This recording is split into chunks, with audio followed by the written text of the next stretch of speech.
in Julian Piazza, Miss Grand Philippines! Hello guys and hello pageant lovers. We're gonna talk about our possible candidates of Miss Grand International 2025. So let's go.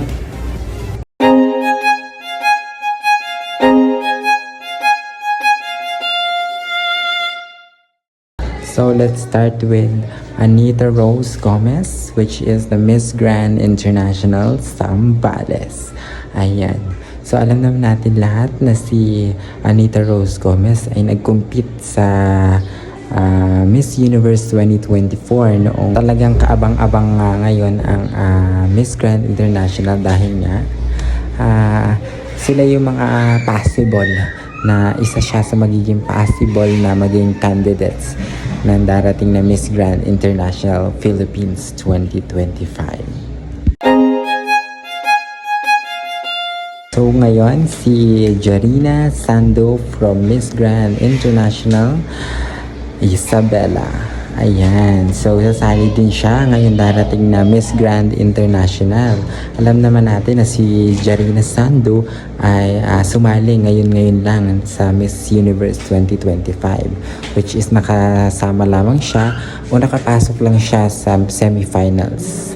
And after noon, nagbabalak siya ngayon na sumali sa Miss Grand International 2025. So, abangan natin siya. So, kasunod, si Michelle Marquez D from Miss Grand International Makati. Ayan, alam naman natin na si Michelle Marquez D isa sa nanalo noong 2023 ng Miss Universe Philippines. So, nirepresent niya ang Philippines sa international stage ng Miss Universe sa El Salvador.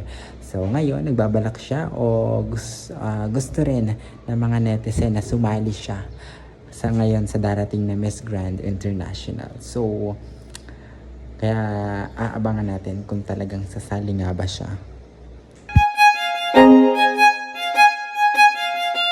Si Celeste Cortesi, ayan, ang ating Miss Universe 2022.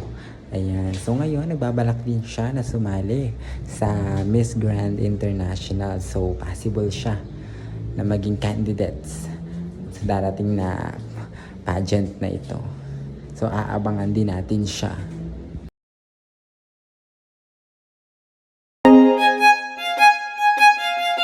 And last but not the least, our Iliana Marie Aduana ng Miss Grand International Laguna. Ayan. So, antayin na lang natin siya kung sasali nga ba siya. Kasi maraming kumakalat sa social media na sasali daw siya sa Miss Grand International. So, aabangan natin to. So, ayun lang for today's video. I hope you like this video and don't forget to unfollow and report my account.